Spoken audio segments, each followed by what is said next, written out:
안녕하세요, 여러분. 너무나 반갑습니다. 오늘은 목적이 이끄는 삶이라는 제목으로 말씀을 전하도록 하겠습니다. 시편 75편 7절 말씀 제가 읽도록 하겠습니다. 우리는 하나님의 작품입니다. 선한 일을 하게 하시려고 하나님께서 그리스도 예수 안에서 우리를 만드셨습니다. 하나님께서 이렇게 미리 준비하신 것은 우리가 선한 일을 하며 살아가게 하시려는 것입니다. 아멘. 우리 이 말씀 가지고 은혜를 나누도록 하겠습니다. 예전에 즐겨보던 프로가 있습니다. 힐링 캠프. 지금 끝났죠?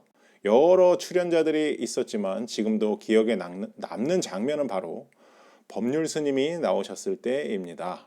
제가 같은 종교인으로서 유심히 봤거든요.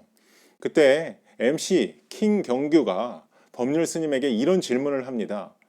어떤 질문이냐? 스님, 저는 왜 이 땅에 태어난 건가요? 라고 MC가 질문을 했어요. 아주 심오한 질문이죠.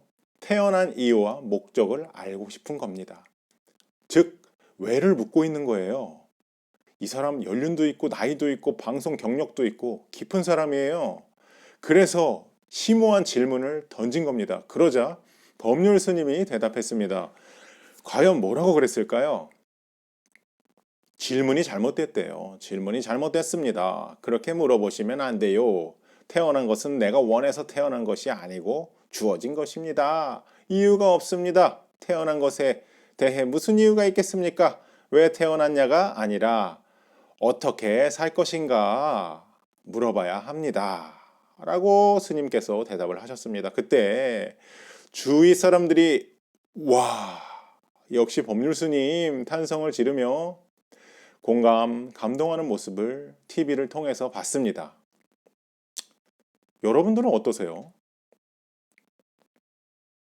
여러분이 어디서 왔으며 왜 이곳에 있는지 궁금하지 않으신가요? 저는 초등학교 때부터 궁금했는데, 유치원 때부터 그게 궁금했는데, 어떻게 그거에 대한 답을 안 가르쳐주고, 왜 태어났는지 모르는데, 어떻게 살아야 하는지 알 수 있을까요? 내가 누구인지 모르는데, 무엇을 할 수 있겠습니까? 저는 그렇게 생각합니다. 불교는 정확한 답을 줄 수가 없습니다. 왜 사느냐면 그냥 웃고 있고, 그냥 번뇌라 그래요. 이거 너무 답답하지 않습니까? 진짜 여러분, 왜 사는지 이유를 알면 안 되는 거예요? 왜 사는지 그 질문이 잘못된 것입니까? 아닙니다. 오늘 말씀에 정확한 답이 있어요, 여러분.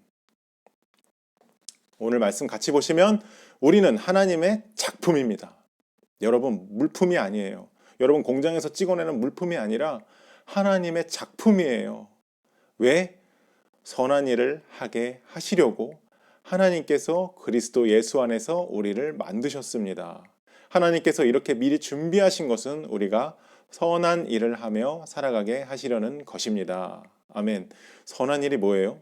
하나님의 나라를 위해서 일하는 거예요. 하나님의 나라를 확장하는 일을 하는 거예요. 하나님의 복음을 전하는 것입니다. 그 안에서 어려운 사람들을 도우며 이웃을 사랑하며 여러분 돈 많이 모아서 뭐 하려고요? 하나님의 이웃을 약한 사람을 도우라고 여러분들에게 물질을 주시고 목표를 주신 거예요. 여러분 그런 원대한 꿈이 있는 여러분 되시기를 바랍니다. 우리는 목적이 있습니다. 선한 일을 하라고 하나님께서 말씀하셨습니다. 목적을 아는 것과 목적을 모르는 삶이 어떻게 같을 수 있겠습니까? 하나님의 목적을 붙들고 살아가는 인생 되시기를 바랍니다. 목적이 없이 사는 인생은요, 쌓아가는 인생입니다. 돌을 쌓고 허무하게 돌처럼 돈밖에 모르는 인생입니다. 여러분, 진짜 돈만 쌓아가는 인생이 행복한 인생일까요? 이런 사람들은요, 평생 두려움 가운데 일만 합니다. 돈이 없어지면 어떡하지? 돈 없어지면 내 존재 목적도 없는데? 이런 것이 행복한 삶입니까? 왜 그럴까요? 왜 돈만 쌓아갈까요? 왜 평생 일만 할까요? 목적이 없기 때문입니다. 어떻게 해야 될까요? 하나님의 말씀이 들어가야 합니다. 풀은 마르고 꽃은 떨어지되 오직 주의 말씀은 세세토록 있도다. 아멘. 벚꽃이 벌써 다 떨어졌어요. 그렇지만 주님의 말씀은 떨어지지 않습니다. 세세토록 영원합니다. 이 말씀을 믿으시는 여러분 되시기를 바랍니다. 그래야 우리 인생 가운데 진정한 목적이 생깁니다. 여러분, 말씀을 믿으시고 말씀을 보시고 또 저의 설교와 유튜브를 통해서 그 목적을 더욱더 분명히 하는 여러분 되시기를 바랍니다. 감사합니다.